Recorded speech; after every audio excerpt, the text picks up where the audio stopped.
Hi, നാസ് health ബോക്സിലേക്ക് ഏവർക്കും സുസ്വാഗതം. ഇന്ന് നമ്മൾ ഡിസ്കസ് ചെയ്യാൻ പോകുന്ന ടോപ്പിക്ക് ഒരുപാട് കുട്ടികൾ ഇന്നും ഇന്നലെയും മിനിയാന്നും കഴിഞ്ഞ ആഴ്ചകൾ കഴിഞ്ഞ മാസങ്ങളായിട്ട് എന്നോട് ചോദിക്കുന്ന ഒരു ടോപ്പിക്കാണ്. സാറേ, ലാസിനെസ് എങ്ങനെ ഓവർകം ചെയ്യാം? മടി എങ്ങനെ മാറ്റാം? എനിക്ക് പഠിക്കണമെന്ന് താല്പര്യമുണ്ട്. എനിക്ക് MBBS നീറ്റ് എഴുതി ഫസ്റ്റ് അറ്റംപ്റ്റ് തന്നെ കിട്ടാൻ താല്പര്യമുണ്ട്. ഒരുപാട് റിപ്പീറ്റേഴ്സും ചോദിച്ച കാര്യമാണ്. ജെഇയിലെ കുട്ടികൾ, JEE exam, entrance examination, 10ാം class, +2 ഇവരൊക്കെ എഴുതുന്ന കുട്ടികൾ എല്ലാവരോടും ചോദിക്കുന്ന കാര്യമാണ്, സാറേ ടെൻഷൻ, മടി, പഠിക്കാൻ തോന്നായിക, ക്ഷീണം വരിക, ഉറക്കം വരിക, ഇതൊക്കെ എന്തുകൊണ്ടാണ്? ഇത് മാറാൻ വല്ല വഴിയുണ്ടോ? അങ്ങനെ മാറിയിരുന്നെങ്കിൽ എനിക്ക് ലക്ഷ്യത്തിലേക്ക് എത്താൻ പറ്റുമായിരുന്നു എന്നൊക്കെ ഒരുപാട് കുട്ടികൾ പറയുന്നുണ്ട്. അപ്പൊ ഞാൻ കുറച്ച് കാര്യങ്ങൾ പറയാം. എന്താണ് മടി? സാധാരണ നമുക്ക് ഉണ്ടാവുന്നത്, ഒന്ന്, എല്ലാ ദിവസവും നമ്മൾ ചെയ്യുന്ന റൂട്ടീൻ. ഇപ്പൊ ഞാനൊരു അധ്യാപകനാണെങ്കിൽ എല്ലാ ദിവസവും ക്ലാസ് എടുക്കുന്നു, വൈകിട്ട് വരുന്നു, വീണ്ടും ക്ലാസ് എടുക്കുന്നു, വീണ്ടും വരുന്നു. അപ്പൊ നമുക്കൊരു ചേഞ്ച് ആഗ്രഹിക്കും. എല്ലാ ദിവസവും ചെയ്യുന്ന ജോലിയിൽ നിന്ന് മാറാനൊരു ആഗ്രഹം ഉണ്ടാവും. അതൊരു മടിയായിട്ട് മാറാറുണ്ട്. ഓക്കെ, രണ്ടാമത്തെ കാര്യം വെച്ചാൽ വലിയ ലക്ഷ്യം വെക്കും. ഈ വലിയ ലക്ഷ്യം വെക്കുമ്പോൾ ഒറ്റയടിക്ക് പഠിക്കാം എന്നുള്ളൊരു താല്പര്യത്തോടു കൂടി അത് ഇറങ്ങുകയും ചെയ്യും. അതെല്ലാം കൂടെ വിഴുങ്ങാൻ പറ്റാത്തതുകൊണ്ട്, പഠിക്കാൻ പറ്റാത്തതുകൊണ്ട് നമുക്കൊരു മടി ഉണ്ടാവാറുണ്ട്. ഇങ്ങനെ രണ്ട് തരത്തിലുള്ള മടിയാണ് സാധാരണ കുട്ടികളിൽ കണ്ടുവരുന്നത്. അപ്പൊ ഈ മടി മാറാൻ എന്ത് ചെയ്യാം? പഠിച്ച് നല്ല മാർക്ക് വാങ്ങിക്കാനും നമ്മുടെ ലക്ഷ്യത്തിലേക്ക് എത്താൻ എന്ത് ചെയ്യാന്നുള്ള കാര്യമാണ് ഞാൻ പറയുന്നത്. ഓക്കെ, അപ്പൊ നമ്മൾ ആദ്യം ചെയ്യേണ്ടത്, നമ്മൾ റിലാക്സ്ഡ് ആയ മൈൻഡിൽ നമ്മുടെ ലക്ഷ്യം എന്താണ് എന്നുള്ള, അപ്പൊ ഡോക്ടറാണോ, നിങ്ങൾക്കൊരു ലക്ഷ്യം ഉണ്ടാവുമല്ലോ, ആ ലക്ഷ്യം എന്താണ് എന്നുള്ള കാര്യം തിരിച്ചറിവാണ് ആദ്യം വേണ്ടത്. എന്താണ് നിങ്ങളുടെ ലക്ഷ്യം? അത് തിരിച്ചറിയും. എന്നിട്ട് ആ ലക്ഷ്യത്തിലേക്ക് എത്താൻ വേണ്ടി ഒറ്റയടിക്ക് നമ്മൾ എന്ത് ചെയ്യരുത്? എല്ലാം കൂടെ പഠിക്കരുത്, എല്ലാം കൂടെ ചെയ്യരുത്. നമ്മുടെ ആ ലക്ഷ്യം മനസ്സിലാക്കിയിട്ട്, ഒറ്റ എക്സാമ്പിൾ, നീറ്റ് എൻട്രൻസ് എക്സാമിനേഷൻ ആണ് നിങ്ങൾ ലക്ഷ്യമെങ്കിൽ ആ ലക്ഷ്യത്തിലേക്ക് എത്താൻ വേണ്ടി ഫിസിക്സ്, കെമിസ്ട്രി, ബയോളജി ഈ 3 ടോപ്പിക്സ് ഉണ്ട്. ആ ടോപ്പിക്സ് പഠിക്കാനുള്ള ടൈം കണ്ടെത്തിയിട്ട് ആ 3നെ 3 മാറ്റിയിട്ട്, ആ 3 ശേഷം നാളെ പഠിക്കേണ്ട ടോപ്പിക്സ് ഫിസിക്സിലെ ഇന്ന ടോപ്പിക്സ് ആണ്, ഇന്ന ചാപ്റ്റർ ആണ്, ആ ചാപ്റ്ററിലെ ഒരു ചെറിയ സെക്ഷൻ ആണ്. ഒറ്റ എക്സാമ്പിൾ, വലിയൊരു മെറ്റീരിയൽ നമ്മൾ എടുത്തു. ഈ മെറ്റീരിയൽ എടുത്തു കഴിഞ്ഞാൽ ഇതിൽ ഒരുപാട് ചാപ്റ്റേഴ്സ് ഉണ്ട്. ഇത് ഒറ്റയടിക്ക് പഠിക്കുന്നത് എല്ലാം കൂടെ നമുക്ക് പഠിക്കാൻ കഴിയുമോ നോക്കല്ല വേണ്ടത്. നമ്മൾ എന്ത് ചെയ്യണം? ഓരോ ചാപ്റ്റേഴ്സും ഓരോ മൊഡ്യൂളുകളാക്കി മാറ്റിയിട്ട് ആ മൊഡ്യൂളുകൾ നമ്മൾ എന്ത് ചെയ്യണം? ഓരോ ദിവസവും പ്ലാൻ ചെയ്ത് പഠിക്കണം. ഈ പ്ലാൻ ചെയ്ത് പഠിക്കുന്ന സമയത്ത് നമ്മൾ എന്ത് ചെയ്യണം? എല്ലാ ദിവസവും പ്ലാൻ ചെയ്ത ടോപ്പിക് തീരുന്നുണ്ടോ എന്ന് അനലൈസ് ചെയ്യാം. ഇന്ന് നാളത്തേക്ക് പ്ലാൻ ചെയ്ത് തീരണം. ആ തീരുന്നതിലേക്ക് നമ്മൾ എന്ത് ചെയ്യണം? എത്തിച്ചേരണം. മാത്രമല്ല, ഓരോ ദിവസവും ഓരോ ചേഞ്ച് വരുത്തണം. ഒരു ചേഞ്ച് ഒരു ദിവസം ഉണ്ടാകണം. എന്തെങ്കിലും ഒരു ചേഞ്ച്, അത് നമ്മുടെ ലൈഫ് സ്റ്റൈലിലാണെങ്കിൽ ശരി, ഒരു ചേഞ്ച് വരുത്തണം. നമ്മൾക്ക് ഈ ലൈഫിൽ നമ്മുടെ ഈ ഒരൊറ്റ ജീവിതം നമ്മുടെ ഈ ദുനിയാവിൽ ജീവിച്ചു തീർക്കാനുള്ള ഒരു ചേഞ്ച് വരുത്തണം.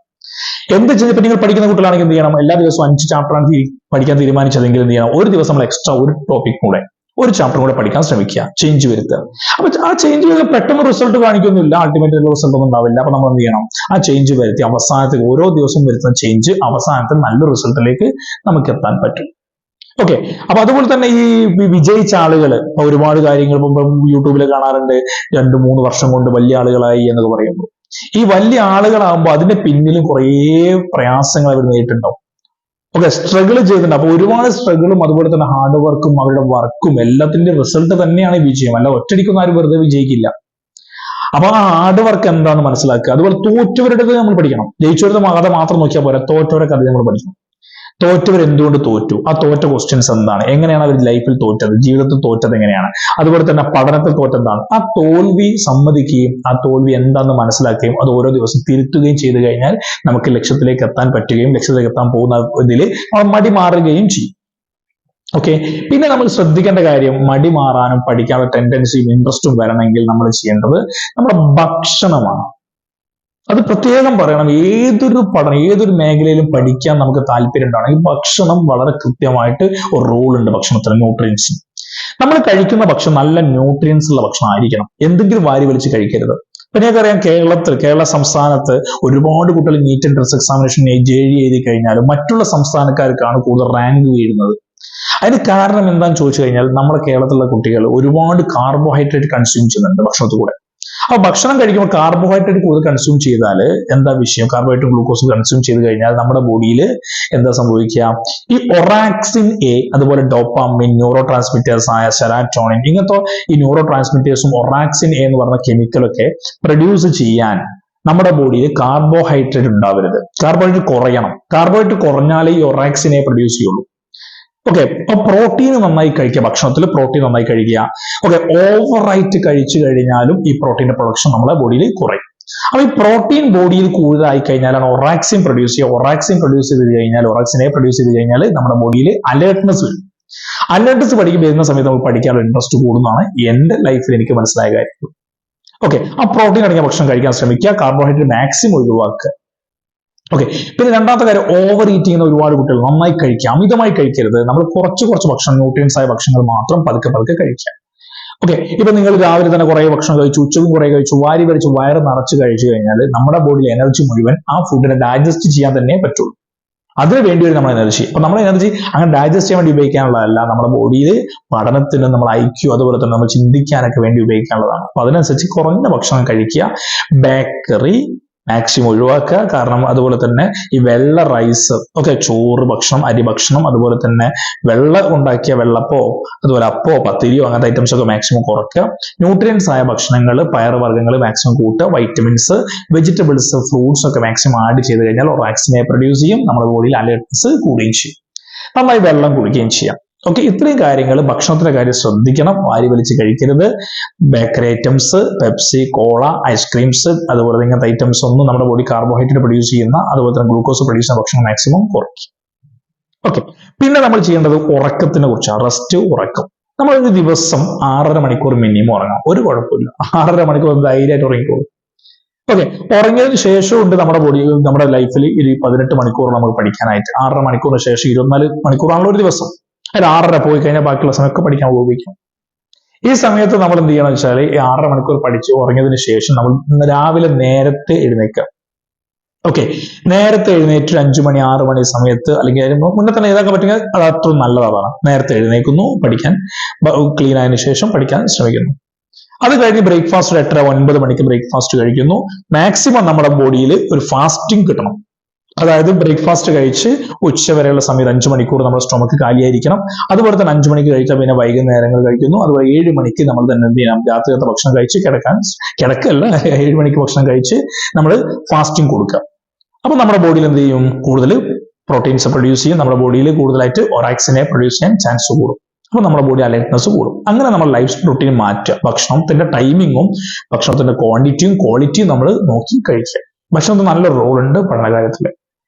ഓക്കെ, പിന്നെ നമ്മൾ ചെയ്യേണ്ടത്, നമ്മൾ നേരത്തെ പറഞ്ഞ വലിയ ലക്ഷ്യത്തിലേക്ക് പോവാണ്. ഒറ്റയടിക്ക് വിഴുങ്ങരുത്, ഓരോരോ ഷോർട്ട് ആക്കിയിട്ട് നമ്മൾ അതിലേക്ക് എത്തുക. അപ്പൊ ഉറക്കം പറഞ്ഞു, ഭക്ഷണം പറഞ്ഞു, അതുപോലെ തന്നെ നമ്മൾ എങ്ങനെയാണ് അത് പ്ലാൻ ചെയ്യേണ്ടതെന്നും പറഞ്ഞു. ഇനി നമ്മൾ ചെയ്യേണ്ട കാര്യം എന്താ ചോദിച്ചാൽ, നമ്മൾ ബെഡ്റൂം, അതുപോലെ തന്നെ കിച്ചൺ, അതുപോലെ സിറ്റ് ഔട്ട്. ഓക്കെ, ഈ ബെഡ്റൂം നമ്മൾ പ്ലാൻ ചെയ്ത് വെച്ചിരിക്കുന്നതാണ് ഉറങ്ങാനാണ്. ഡൈനിങ് ടേബിൾ നമ്മൾ ഭക്ഷണം കഴിക്കാനുള്ളതാണ്. അതുപോലെ കിച്ചൺ നമ്മൾ എന്തിനാ ഉപയോഗിക്കുന്നത് നമുക്കറിയാം. അങ്ങനെ ഓരോ സ്ഥലത്തിനും നമ്മുടെ മൈൻഡ് സെറ്റ് ചെയ്ത് വെച്ചതാണ്, ഇന്നതിനുള്ളതാണുള്ളത്. അപ്പൊ ആ ഇന്നതിനുള്ളതാണ് മൈൻഡ് സെറ്റ് ചെയ്ത സ്ഥലത്ത് പോയി നമ്മൾ പഠിക്കുക. ഡൈനിങ് ടേബിളിൽ ഇരുന്ന് പഠിച്ചു കഴിഞ്ഞാൽ പഠിക്കാൻ കഴിയില്ല. കാരണം നമ്മുടെ മൈൻഡ് അപ്പോഴേക്കും ഈ ഡൈനിങ് ടേബിൾ കഴിക്കാനുള്ളതാണല്ലോ എന്നുള്ള മനസ്സിലേക്ക് വരുമ്പോൾ പഠിക്കാനുള്ള ടെൻഡൻസി കുറയും. കിച്ചൺ അതുപോലെ തന്നെയാണ്. കിച്ചൺ അവിടെ ഇരുന്ന് പഠിക്കുന്ന കുട്ടികളുണ്ട്, ബെഡിൽ കിടന്നുകൊണ്ട് പഠിക്കുന്ന കുട്ടികളുണ്ട്. ഈ ബെഡിൽ കിടന്നുകൊണ്ടിരുന്ന് പഠിക്കുന്ന കുട്ടികൾ കുഴപ്പം എന്താ, ബെഡിൽ കിടന്നു നോക്കുമ്പോൾ ബെഡ് എന്തിനാണ് ഉറങ്ങാനുള്ളതാണെന്ന് മനസ്സിൽ സങ്കല്പിച്ചിട്ടുണ്ടാവും. അപ്പോൾ ഉറക്കം വരികയും ചെയ്യും. മാത്രമല്ല അങ്ങനെ ശീലമായ ആൾക്കാർക്ക് ഉറക്കം പെട്ടെന്ന് വരികയും ചെയ്യും. ഇനി ഉറക്കം വരുന്നില്ലായിരിക്കാം, നമ്മൾ ബെഡിൽ സ്ഥിരമായി പഠിച്ചു കഴിഞ്ഞാൽ പിന്നെ ബെഡിലേക്ക് പോകുന്ന സമയത്ത് നമുക്ക് ഉറക്കം കിട്ടാണ്ട് വരും.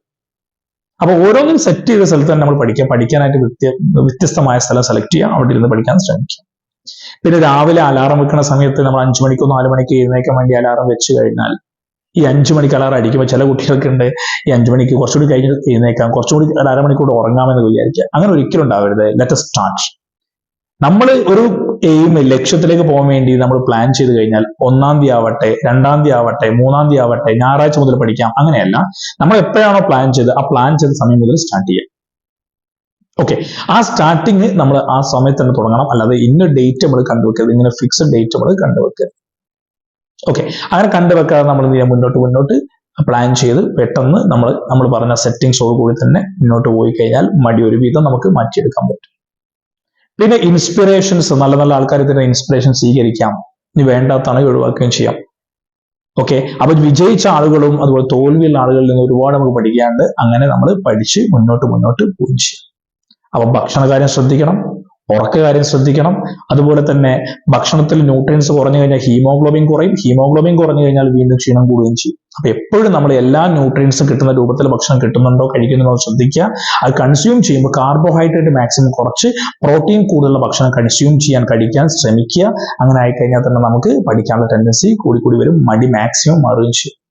അപ്പൊ അൾട്ടിമേറ്റ് ആയിട്ട് നമ്മൾ ഹാർഡ് വർക്ക് ചെയ്തുകൊണ്ടിരിക്കുക. ഒരു വർക്ക് നമ്മൾ ലക്ഷ്യത്തിലേക്കുള്ള വർക്ക് എന്ത് തോൽവികൾ വന്നാലും, ഇപ്പൊ ചെറിയ എക്സാം ഒക്കെ ചിലപ്പോൾ തോൽക്കാം, ചിലപ്പോൾ നമുക്ക് ആ ലക്ഷ്യത്തിലേക്ക് നമുക്ക് ചേഞ്ച് വരുത്തുമ്പോൾ തന്നെ റിസൾട്ട് വന്നോളുന്നില്ല. അവസാനത്തിൽ നമുക്ക് നല്ല റിസൾട്ട് പ്രതീക്ഷിക്കാം. അപ്പൊ ചെറിയ വരുന്ന ചേഞ്ചിനൊന്നും നമ്മൾ ടെൻഷനോ വെറിയോ ആവേണ്ട ആവശ്യമില്ല, ധൈര്യമായിട്ട് മുന്നോട്ട് പോവുകയും ചെയ്യും.